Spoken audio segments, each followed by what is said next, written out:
Did you know there was a meeting recently between all the world leaders and the Pope attended at one major event?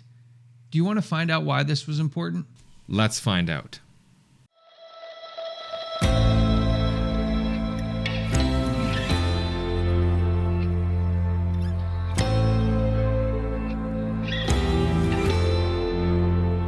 Welcome, brothers and sisters. This is a segment that Mackenzie and I wanted to bring to you. It's a little more casual. It's not an official podcast. We're actually calling this a TM Byte. And the reason we're doing this is because there are things happening in real time that we want to keep you guys up to date on. We want to keep you informed on what's happening, and we want to try to connect dots as they're happening. The podcast is set up a little more in a way to help you and others kind of walk through more of a historical perspective in some cases, or in other cases, we have experts like Barbara O'Neill coming up soon. So a lot more detailed, a lot more specific things that we're talking about, kind of dissecting a lot more. Right. Yeah. And this TM Byte is supposed to just be us talking to you guys and giving you some up-to-date information and providing as much perspective as we can. So with that, Mackenzie, we're going to be talking about some stuff that's happened recently in relation to the climate movement, as well as global taxation and unity happening amongst the nations since Joe Biden, our second Catholic president in history, has come in to the presidency.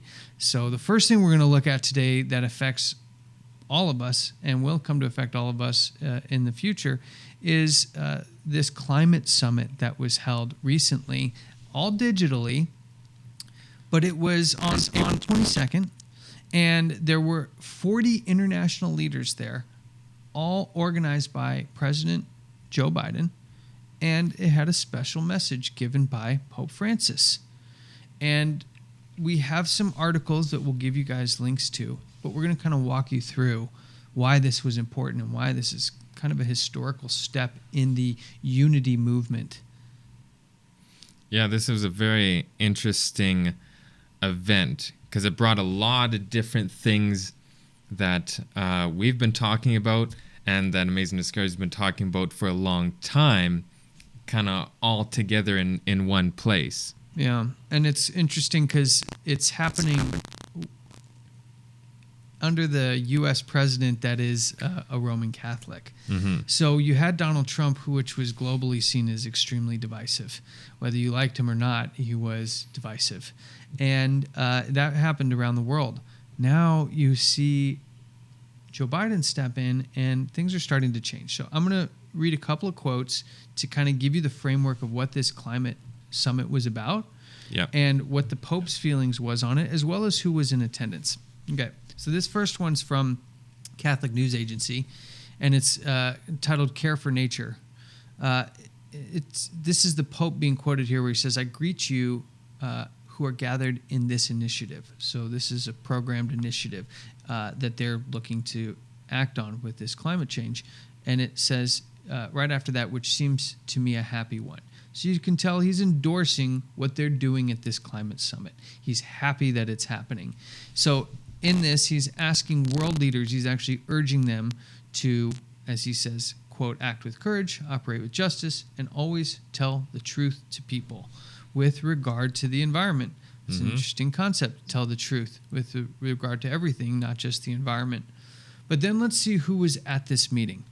Because just, again, to set the framework, we've got Biden gets all the civil leaders of the world who we're about to go through. They all come together, and the first guy to give them a message, a nice welcome message saying, all right, guys, good job all coming here, is Pope Francis. Mm-hmm. Now let's see who he greeted when his Catholic president got this group of people together. The speakers, so these are people who not just attended, they spoke. The speakers included UN Secretary Antonio Guterres, Roman Catholic. French President Emmanuel Macron, Roman Catholic. Indian Prime Minister Narendra Modi. Italian Prime Minister Mario Draghi, not just a Roman Catholic, but a well-known friend of the Jesuits. German Chancellor Angela Merkel. Russian President Vladimir Putin. Turkish President Erdogan. Prime Minister of England, Boris Johnson, and Chinese President Xi Jinping. So, in conjunction with Pope Francis and Joe Biden, who put on the event, what do you think about this list of speakers here? Not attendees, speakers. Well, it's interesting because a large portion of them are Roman Catholic. And, you know, we have all these countries that are apparently not friends coming together. I see Russia, China, and America all at the same table here. All sitting there talking about apparently climate change is what the big agenda is. This is what got them together, right? Yeah. And it seems like they're taking this step towards an event. So they're coming here, meeting together, talking about climate change and its impact on the future. They found this a noble enough cause to come and speak at the same event together, despite very public differences. But they are working toward a specific event, and that is the COP26 UN climate meeting taking place in Glasgow in November. Yep. Now, this is important to keep in mind because Glasgow represents to this group of people a finish line of sorts, not necessarily a starting point. Now, it could be a starting point to something bigger, but we'll kind of quote what they said about this Glasgow event. And this comes from AP News. This is John Kerry speaking, who has been essentially the climate envoy specialist going around the world representing the U.S. interests in this climate negotiation. And he says Glasgow is the world's last best hope. He said, if it were 100 miles to Glasgow, metaphorically, we would have done, as he's saying in completing this first summit, the first 12 miles on the lowlands. And we have 88 hard miles to go with a lot of difficult terrain. Seeing this as a very specific journey that has a road to walk, and that we have started to walk that road. But this other climate scientist who attended, who's through the Breakthrough Institute, said, I'd say we need to get to the 50 mile, the halfway point, by the time Glasgow starts in November. And this seems to be the push that they're moving here. When we hear the climate change conversation and we hear the narrative around these things, and we see a massive push towards civil leaders moving towards enforcement of climate legislation, we need to go back a little bit, I think, and understand where this climate conversation originated from. And you pointed out something interesting to me about the Club of Rome and a book, 2052. Now, not necessarily that book, the origination of this climate conversation, but maybe that group being part of that initial climate conversation, which is now shaping so much of what's happening here at this point. Well, it's very interesting because Pope Francis, is one of the first people to speak and address this summit, this group of people that was there. And that's not by accident. That's by design. And as we've been talking on this podcast, you'll have been seeing the connection that the papacy has in all of the different societies and pushing all of these global agendas.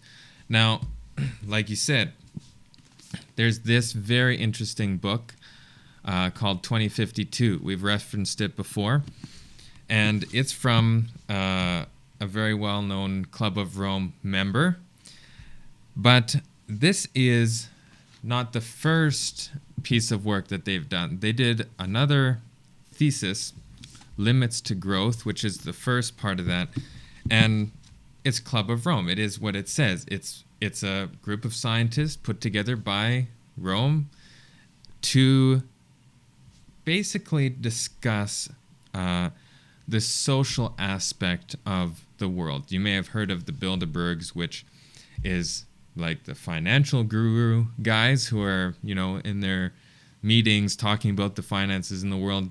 The Club of Rome is the social aspect, how we interact, how life is going to be, all these kind of things. So they have some very interesting quotes in this book, and maybe we can read a couple of them as we go, because they will start to really tie in. Because this book was put out in 2012, and it's forecasting to the year 2052. That's basically what this is. It's a summary of limits to growth and how it's going to actually affect people, and how it is very important to have redistribution of wealth, all of these different things to help fight climate change, which is what this big meeting was about that the Pope was speaking at with all these other delegates. And when you look at what's come out of that, you see Mike Bloomberg, which is a common name for a lot of people. He's actually the special envoy for climate ambitions and solutions. And he was put in that position by Antonio Guterres. So you see Guterres is a Roman Catholic and Mike Bloomberg is a Roman Catholic. Bloomberg has been put in this special envoy position, and he had a quote that said, it's essentially, I'm paraphrasing, there's no question that they're going to move forward with this agenda, but that it can't be a thought-based thing. It can't be an intellectual idea anymore, that it needs to be focused on actually driving results. So the narrative that has been intellectual for so long, I think we can start getting ready for things to start changing in our day-to-day lives, in real-world circumstances, no longer in these think tanks like the Breakthrough Institute or the Brookings Institute or the Club of Rome or the Bilderberg Group, which ultimately a lot of these act as think tanks to play out these scenarios and bring about these policy changes that are then recommended and enacted by civil leaders. Now, I want to focus on what one of the goals of this agenda is in the climate conversation with these people. How's it going to affect us, right? Yeah. And what are they proposing as some of these solutions? We see that there's an article that came out that says the title headline is G7 begins, the world needs climate Sundays and, quote, wild Christians more than ever. The Sunday conversation is coming up again, and we're going to go backwards a little bit here in a second, but let's look at what they're saying they'd like to do to help the leaders of the world tackle these climate problems. So it says the climate crisis and biodiversity loss are on the G7 agenda this weekend, so this happened last week, along with the COVID crisis. So it's the COVID crisis and the environment. Now, a Roche UK's mission is to equip Christians and churches to protect and restore the environment by practical action. So now they're saying, all right, we as citizens are going to take the initiative and start a movement, right, that will create practical action by us to help these G7 leaders tackle our climate crisis. What is going to be their mark of practical action? Well, you see that the campaign is focused on a National Climate Sunday event in Glasgow. And where will the National Climate Sunday event be held in Glasgow? At a Roman Catholic cathedral, where they will perform a climate mass. So we are now seeing a crossover between a spiritual agenda and a civil agenda, and that is merging at Sunday. And we see here the papacy's taking it one step further. They're merging it at Sunday Mass. Now, in order for us to protect the climate, we would like you to partake in the Sunday Mass. And this will be part of the initiative. So we can see that crossover. Now, for some people, they would say, man, you guys who don't understand these things, you guys are really stretching here. But we need to talk a little bit about Bible prophecy. Now, we can't cover Bible prophecy here, but we want to direct you to some places where you guys can see some of this stuff for yourself. And we want to talk about, quickly, the book of Daniel and the book of Revelation. Mackenzie, why don't you give us a quick peek on where people can find more information and maybe give us a quick rundown on what we are supposed to see, if Bible prophecy interpretation is correct, then what we should be seeing from these powers and how they act. Well, this isn't something that we should be surprised about at all. We should not be surprised to see that the papacy is pushing for Sunday observance because of some climate change laws they've been talking about, setting this up forever. This is the healing of the wound, you could say. So we have in the Bible, there's many different prophecies. In Daniel and Revelation are the main prophetic books in the Bible. One very interesting prophecy in the Bible was a dream that King Nebuchadnezzar of Babylon had. Now, he's seen this big statue, and it was all different metals. It was a person, and the head was of gold, chest and arms of silver, belly and thighs of brass, legs of iron, and the feet were iron and clay. And we'll just briefly go over this, but you can study this in more detail and learn more about this in a video called The Mists of Time. So The Mists of Time, let me give you the full title. And tell them where they can find that. So if you go to Amazing Discoveries YouTube, you can also go on our adtv.watch. We have our own play service, so that doesn't matter what happens, people can find those videos directly from us. And it's called Ancient Prophecy Correctly Predicts the Future. Daniel 2 Unlocks the Mists of Time. Go check that out. It's got some really good information in there. But this statue, the legs of iron represented Rome, the political side of Rome. In the Bible, you have different materials that mean different things. A metal represents a political entity. Clay represents a spiritual entity. So the feet were mixed with iron and mixed with miry clay. The key is the miry clay, because we are also clay that God molds.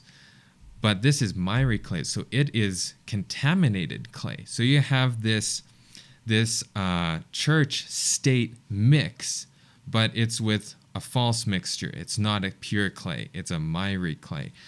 And we're starting to see that very clearly here, where they're taking something that is a lot more political, all these government leaders, and then something religious, which is a worship day, and mixing those two together into this union.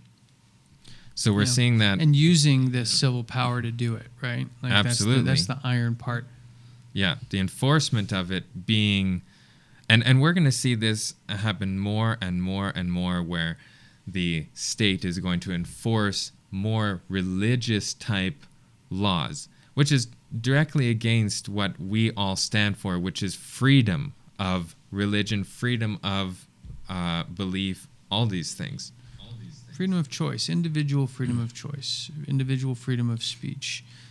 Not to say that those rights can infringe on other people's rights, but that when we set this standard at a corporate or societal level, well, then the function of the whole Republic of the United States and the function of the basis of what has been the most prosperous era in human history will have been removed, which is the focus on the individual rather than that of the community. And that is what is changing here, right? And what we want to point people to, as we quickly ran through that prophecy, to some people, they may have just said, whoa, what are you guys talking about? Go watch the video that Mackenzie recommended. It's very important that you understand why people have such conviction regarding Bible prophecy.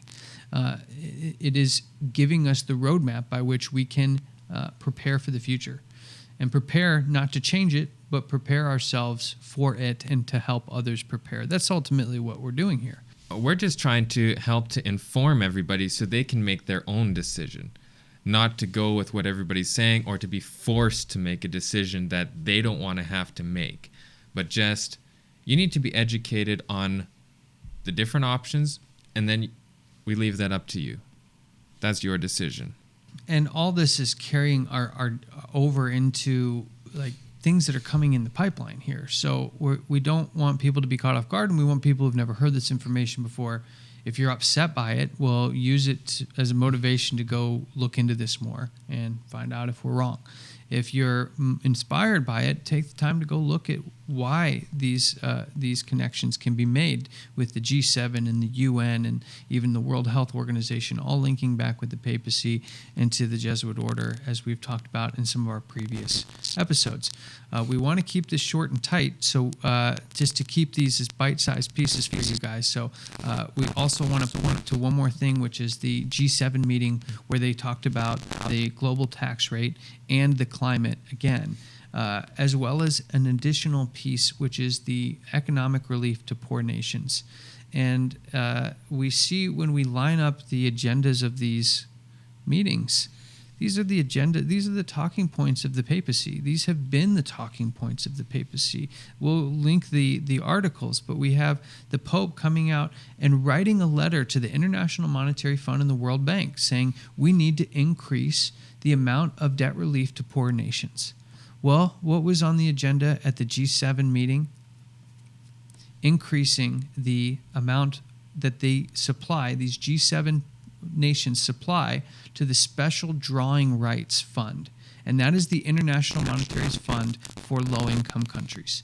So the Pope writes a letter saying we need to expand the fund. The G7 finance ministers, less than a month later, have proposed and agreed to expand on this fund, as well as agreeing to a corporate tax, baseline tax, which I know the world is probably applauding right now, but I don't think the full weight of what that means has hit home quite yet. And when it does, it will show that I think some of what you and I talked about, that the impact will hit home when the valuation and the profits of these companies that had no longer been paying taxes are now paying a massive amount of tax. And it could even be just a slippery slope to the point where the valuations of these companies are heavily hit. Why don't you tell people why that would impact people at home if these multi-billion-dollar global companies would be hit on their valuations? Why should we care? You know, this is a very interesting thing, and actually way more serious than people even think it is. You know, if we look at this, so it says that they're going to put a minimum corporate tax of at least 15%. That is a lot.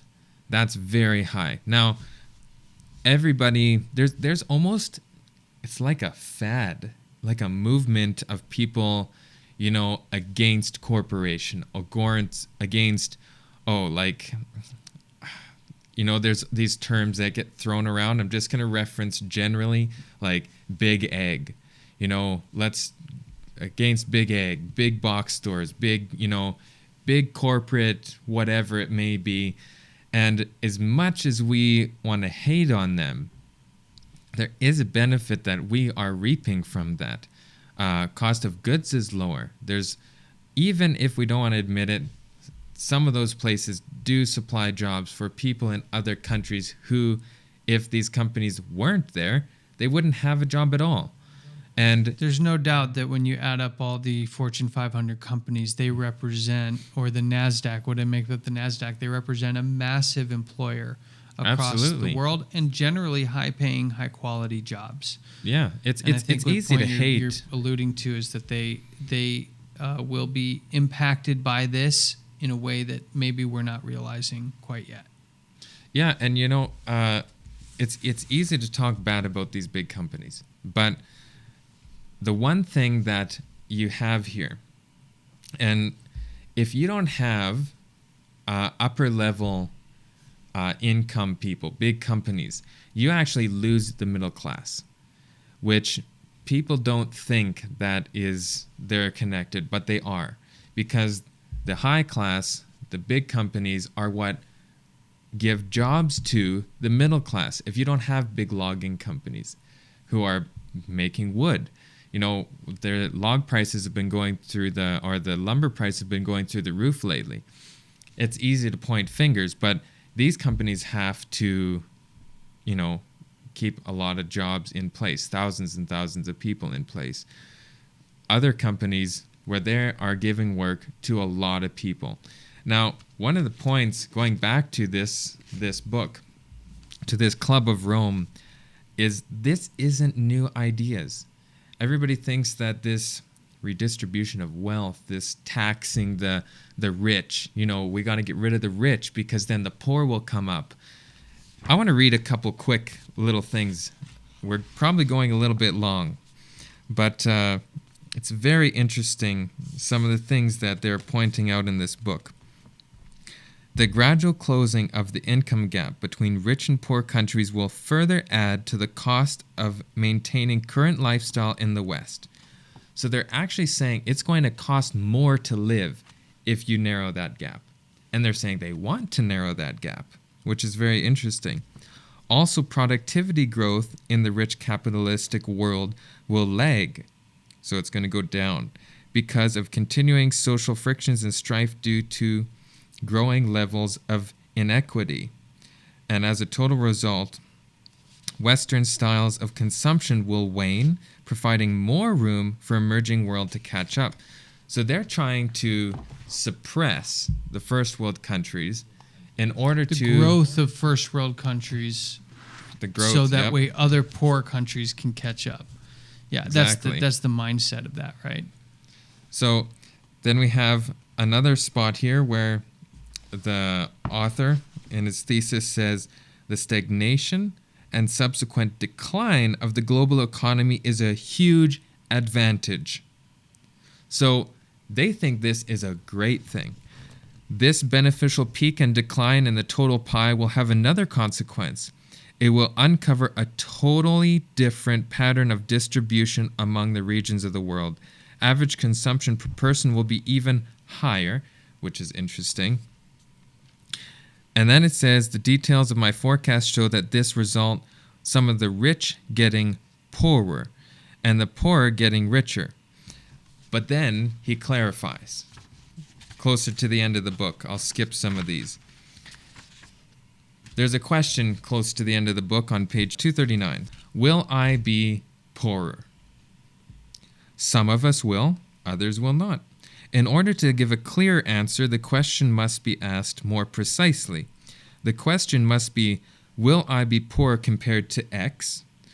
Or you must decide whether X should be A today, B, whether you would have been if humanity rose to the occasion and ran a rational world, or C, relative to your peers. So he says that some people, yes, will be poorer. But is that a bad thing? Because you need to determine whether what you're making now is even appropriate in context. And they will be the ones deciding that, obviously. You don't get a vote on that. Yeah. And it's all kind of leading back to the reason we do all this, is to point people back to the prophetic aspects of the Bible as it relates to how we can prepare for the future. And that's what we're trying to do now. Under the prophetic interpretations that are all throughout Amazing Discoveries material, as well as all throughout the Adventist Church, you'll find that the prophetic understandings in Daniel and Revelation would lead you to look at the papacy in the United States as the main drivers for these changes towards a common good global system. Most people worried about China, Russia, and some of the other countries.